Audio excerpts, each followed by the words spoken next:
Good morning दोस्तों, कैसे हैं। आज आपके लिए एक बहुत ही इम्पोर्टेंट टॉपिक लेकर आया हूँ जो कि एग्जाम के व्यू से बहुत ही इम्पोर्टेंट है, बहुत इम्पोर्टेंट है। इसको जो है ध्यान से देखें। आज मैं बताऊंगा संसद का जो पार्ट्स है गणपूर्ति, उस गणपूर्ति के बारे में कि गणपूर्ति क्या होता है। संविधान के अनुच्छेद 100 के 3 के अंतर्गत, किसमें संविधान का अनुच्छेद जो 100 का 3 है उसमें गणपूर्ति की बातें की गई है कि आखिर संसद में या राज्य विधानमंडल में कितने सदस्य होंगे कार्य को संचालित करने के लिए। मीन्स हमेशा मान लीजिए कि 250 है राज्यसभा में, ठीक है, तो 250 के 250 सदस्य तो हमेशा रहेंगे नहीं प्रेजेंट, या लोकसभा में 550 है तो 550 सदस्य तो रहेंगे नहीं हमेशा। तो एक मिनिमम कितना होना चाहिए ताकि जो है कार्य को संचालित किया जा सके। तो हमारे संविधान का अनुच्छेद 100 का 3 जो है कहता है कि पीठासीन अधिकारी समेत। अब पीठासीन अधिकारी कौन होता है, इस चीज को समझना है। पीठासीन अधिकारी जो चेयर पर बैठते हैं, जो मुख्य होते हैं, जैसे लोकसभा में लोकसभा अध्यक्ष और राज्यसभा में राज्यसभा अध्यक्ष। राज्यसभा में सबसे प्रमुख व्यक्ति कौन होते हैं, राज्यसभा का सभापति जो होते हैं। तो राज्यसभा में राज्यसभा का सभापति और लोकसभा में लोकसभा के अध्यक्ष। मीन्स लोकसभा के अध्यक्ष समेत जो है कितने सदस्य होना चाहिए, कुल सदस्यों का 10% होना चाहिए। हमारा संविधान का अनुच्छेद 100 का 3 कहता है कि लोकसभा में या राज्यसभा में क्या होनी चाहिए, कुल सदस्यों के अगर 10% है तभी कार्य संभव है। ठीक है, अगर 10% नहीं है, मान लीजिए कि लोकसभा में कितना होता है 550 सदस्य होता है। अब 550 का 10% कितना हुआ, 550 का 10% 55 व्यक्ति हुआ। तो अगर 55 व्यक्ति उपस्थित नहीं है उस कंडीशन में क्या होगा, तो उस कंडीशन में लोकसभा अध्यक्ष का काम है, उसकी ड्यूटी बनती है कि वो क्या करे, सदन को स्थगित भी कर सकता है। क्या कर सकता है, दो कंडीशन है कि 55 व्यक्ति अगर लोकसभा में नहीं है तो क्या कर सकता है, सदन को स्थगित कर सकता है, या फिर वो क्या कर सकता है, गणपूर्ति का कार्य नहीं करे, वेट करे कि और कोई आ जाएंगे, अगर 55% हो जाए तब 55 व्यक्ति हो जाए तब जाकर हम क्या करेंगे, तब जाकर हम कार्य को संचालित करें। मीन्स उस कंडीशन में लोकसभा में लोकसभा अध्यक्ष और राज्यसभा में सभापति का दायित्व होता है कि अगर कोरम पूरा नहीं है, गणपूर्ति बराबर नहीं है, तो या तो वो सदन को स्थगित कर सकता है और या तो फिर जो है क्या कर सकता है, गणपूर्ति तक जो है कोई कार्य नहीं करेगा। मीन्स गणपूर्ति का इंतजार करेगा कि लोकसभा में अगर है तो 55 सदस्य होने का इंतजार करेगा, राज्यसभा में अगर है तो 25 सदस्य होने का इंतजार करेगा, क्योंकि वहां 250 होता है तो 250 का 10% 25। तो इस तरह से अब लोकसभा में लोकसभा अध्यक्ष करेंगे और राज्यसभा में राज्यसभा अध्यक्ष करेंगे। ठीक है, मीन्स लोकसभा में लोकसभा अध्यक्ष का ही काम है कि वो स्थगित करे या गणपूर्ति तक कार्य नहीं करे, और राज्यसभा में राज्यसभा का सभापति ये काम करेगा कि या तो सदन को स्थगित करेगा या गणपूर्ति तक कोई कार्य नहीं करेगा। मीन्स मिनिमम लोकसभा में मिनिमम कितना होना चाहिए, 55 सदस्य होना चाहिए, राज्यसभा में मिनिमम 25 सदस्य होना चाहिए। ये हो गया। उसी तरह से ये तो जो है राज्य विधानमंडल को भी कोरम का जरूरत है, गणपूर्ति की जरूरत है। तो संविधान का अनुच्छेद 189 का 3 कहता, बहुत इंपॉर्टेंट है, याद रखें, ये सारी चीजें जो है हर जगह आपको नहीं प्राप्त हो सकता। संविधान का अनुच्छेद 189 का 3 कहता है कि विधानसभा में या तो 10 सदस्य या फिर जो है 10%, ये दोनों में से जो अधिक हो।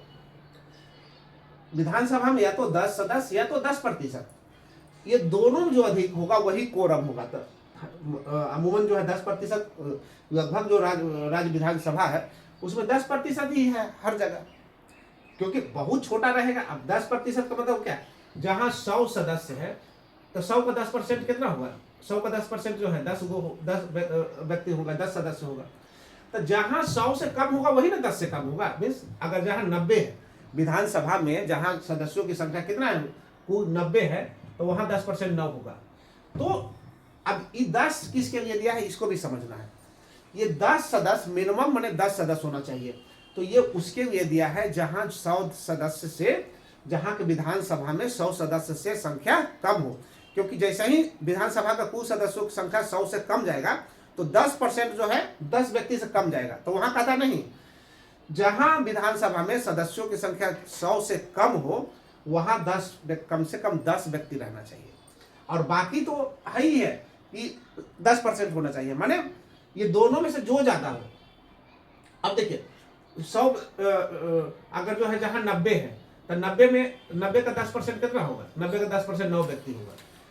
और ऐसे कह रहा 10 व्यक्ति, तो उस समय 10% नहीं होगा, उस समय जो है 10 ये होगा कि 9 व्यक्ति नहीं 10 व्यक्ति होना चाहिए। माने ये दोनों में से ज्यादा जो हो, या तो मिनिमम 10 व्यक्ति हो या मिनिमम 10% हो, ये दोनों में ज्यादा जो होगा वो होना चाहिए विधानसभा में। ये कहता है संविधान के अनुच्छेद 189 के 3। समझने की कोशिश करें, अगर उसके बाद भी समझ में नहीं आता है तो मैं बार बार ये बातों को कहता हूँ कि जो है आप कमेंट बॉक्स में कमेंट कर सकते हैं, हमसे समस्याएं पूछ सकते हैं। मैं उसको जरूर से जरूर कमेंट बॉक्स में जो है क्या करूँगा, मैसेज करके उस समस्या का समाधान करने का प्रयास करूँगा, समाधान करूँगा। तो ये देखिए कि गणपूर्ति क्या होता है, कहाँ कहाँ? लोकसभा में, राज्यसभा में और राज्य विधानसभा जो राज्य का होता है। अब देखते हैं कि विपक्ष का नेता क्या होता है। अब देखिए बहुत ही इंपॉर्टेंट बातें यहाँ भी मैं बताने जा रहा हूँ। विपक्ष का नेता के लिए कहा जाता है कि कुल सदस्यों का 10% होना चाहिए। कितना होना चाहिए? कुल सदस्यों का 10%। अगर कुल सदस्यों का 10% वोट प्राप्त कर पाता है कौन? कुल सदस्यों का 10% जो है सीट जीत पाता है कौन? विपक्ष का नेता, जो सबसे बड़ा पार्टी होगा, जो जैसे एक सत्ता पार्टी जो सबसे बड़ा हुआ, उसके बाद जो विपक्ष में बैठने वाला दूसरा है, तो उसके पास मिनिमम 10% होना चाहिए। कितना होना चाहिए? 10% होना चाहिए। अच्छा, ये 10% आया कहाँ? ये नियम कहाँ से आया? तो देखिए नियम के बारे में बताते हैं। जीबी मालवंकर हमारे क्या हुआ करते थे? लोकसभा अध्यक्ष हुआ करते थे। जीबी मालवंकर जीबी मालवंकर लोकसभा अध्यक्ष हुआ करते थे। उन्होंने ही नियम बनाया था कि विपक्ष के नेता की मान्यता के लिए, माने जो विपक्ष का नेता बनेगा उसको कम से कम 10% सीट आना चाहिए। अगर 10% सीट भी वो नहीं जीत पाता है तो वह विपक्ष का नेता बनने लायक नहीं है, वो विपक्ष का नेता नहीं कहलाएगा। ये तो हमारा कहा कौन? ये जीबी मालवंकर जो नियम बनाए, नियम के अनुसार हुआ। अब देखिए विपक्ष का नेता जो है, अब यहां देखिए विपक्ष का नेता का संविधान में कहीं कोई उल्लेख नहीं है। मिस तो संविधान में जिसका उल्लेख नहीं है वो संवैधानिक पद नहीं है। अब देखिए पद दो तरह का होता है, एक होता है संवैधानिक और एक होता है सांविधिक। क्या होता है? सांविधिक। स्पष्ट समझिए इस चीज को। एक होता है सांविधिक और एक होता है संवैधानिक।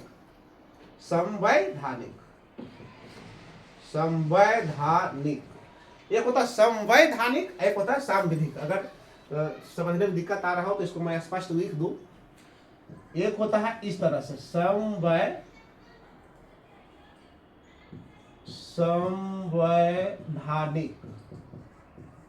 एक होता है संवैधानिक, एक होता है सांविधिक। देखिए दोनों में बहुत अंतर है।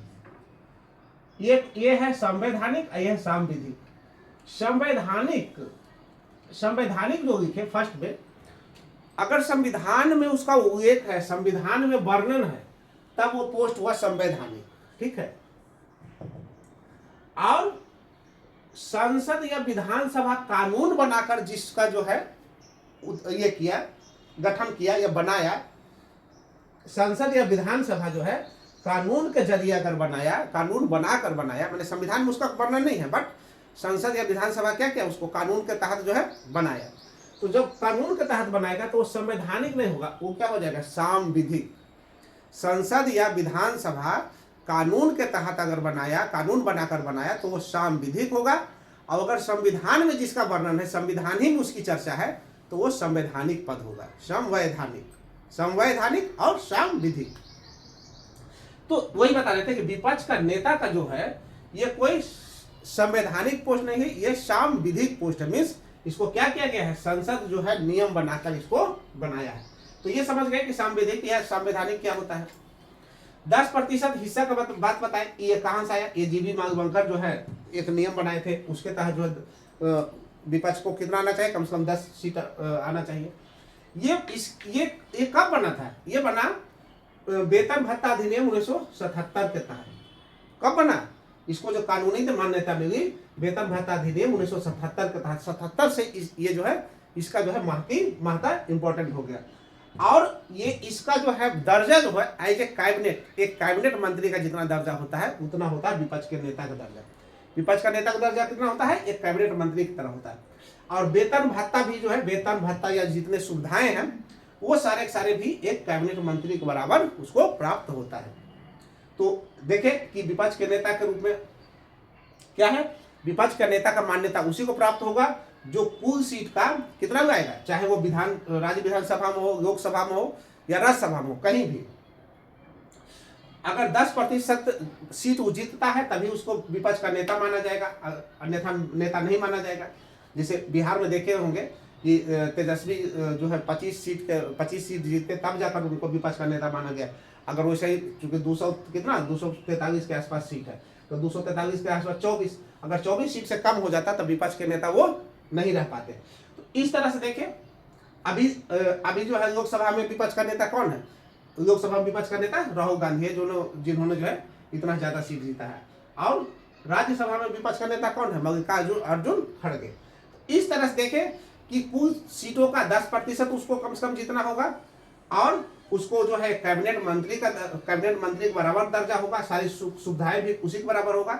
और ये पद जो है संविधिक पद है, ना कि संवैधानिक है। मीन्स इसकी संविधान में कहीं कोई चर्चा नहीं है, इसको कानून बनाकर बनाया गया है।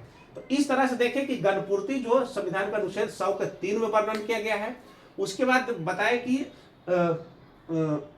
अनुच्छेद 189 के 3 के तहत जो है विधानसभा में कोरम क्या होगा उसकी चर्चा की है। और विपक्ष का नेता का चर्चा की कि विपक्ष का नेता कौन होगा, ये किस तरह का पद है और उसकी जो है मान्यता क्या है। तो उसकी मान्यता एक कैबिनेट मंत्री के बराबर है। आज इतना ही, आगे फिर जो है नेक्स्ट क्लास में। धन्यवाद।